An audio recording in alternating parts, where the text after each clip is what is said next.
Hello, I am Warren Spector. I'm David Swansbuckle. And yesterday the Illuminati rung us up and said the following. Yeah, I mean, okay, we have to talk about Greece. We've talked about Greece before, and we're still talking about Greece, and they're on the brink now. They're that close. It's this close now. It can't go much further than this. I mean, we're recording this after the IMF have come out and said, actually, this can't go on with Greece.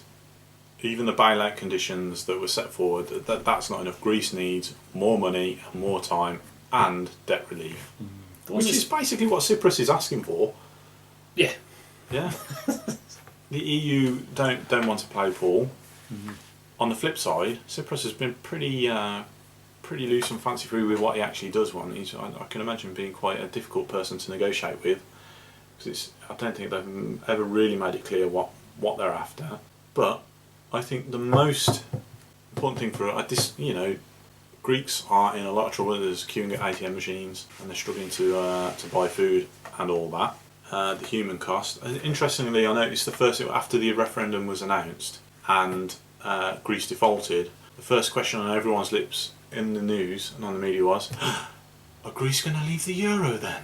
Yeah, that's obviously not worried about the thing we should think about. Yeah, the thousands of Greek people who are thinking, screwed. Where am I going to get the money to pay for food from or pay the bills from? Yeah. They're worried about the euro. Again, another economic construct. Yeah, and it was a strange accusation that this is punishment to Greece, and that we're doing it to them as punishment for standing up to austerity. I don't think that really makes sense. I don't think at this point there's nothing anybody can do. And equally, the notion that it's that left-wing government, their bad economic plans.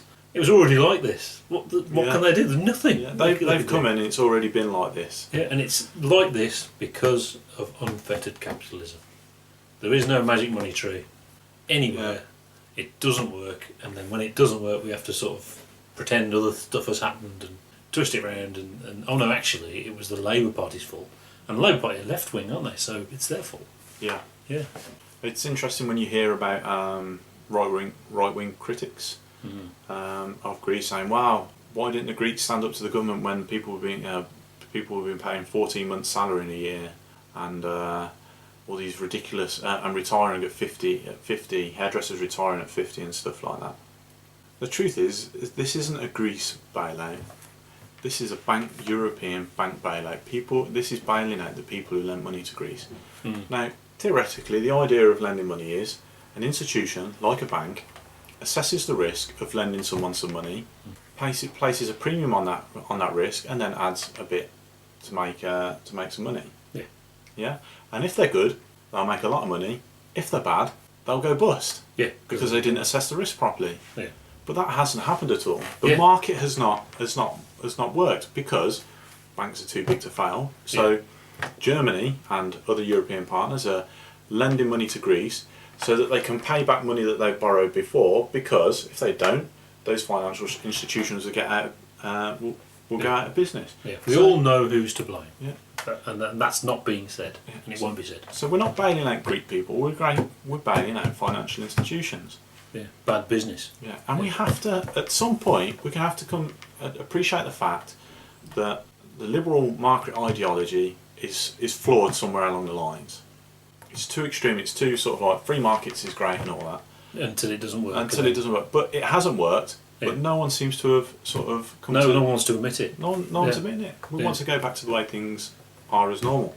And Greece is paying the price because they had a government who overinflated their currency, borrowed lots of money, seemed to spend it on weapons. It seems to be the latest thing. The money was spent on weapons which they bought from Germany. And one of the things in our news, of course, is, we're not spending enough on defence. More money on defence. Not like that Labour Party who's overspent. Greece, who is, by the way, feeling the brunt of all the refugees coming over from Libya, those weapons they bought might actually be useful one day. We might be saying, thank God Greece did that. That's something.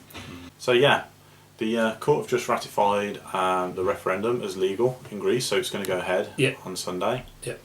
My feeling is Greece will vote yes because of the fear-mongering of the European ministers. you know, we look back on the Scottish referendum and how negative it was and complain about that. Yeah. In retrospect, and gives SNP a massive foothold in Westminster now. The Eurozone seems to have gone along and done exactly the same thing. That seems to be the way to get what you want in a referendum. Yeah. It's campaigned extremely negatively. And the upshot for the UK is people like me who read The Guardian, who live in Ivory Towers, are looking at this European thing and thinking, actually, maybe I was wrong. Maybe it's not such a good idea after all. And if our referendum was tomorrow, I cannot possibly conceive of any negotiations David Cameron could bring back from Europe Yeah.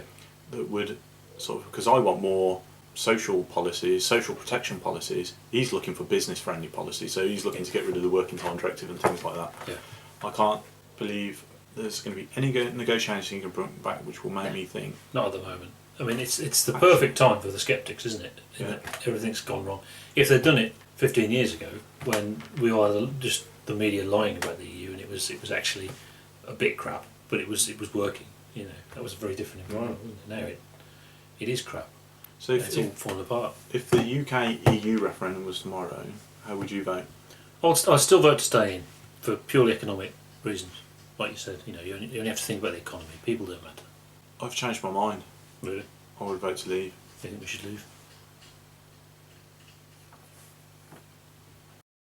So next week we've got the budget, the second budget of the year, Oh, yeah. or whatever it is, prior to the autumn statement and all that stuff. You know, we've got that going on next week where George Osborne's going to bring down the hammer on the working poor. So we'll. Yeah. This time he's going to do the stuff the stuff he's going to say this time is actually honest because he's won the election now. Yeah. So. And Sam's going to tell us why he's going to vote to leave the EU. So that'll be really good. Yeah. Well, we'll see after the Greece thing. Yeah. See what happens. But we can't be back until left-wing overlords ring us up once again. So we'll see you then. Bye bye.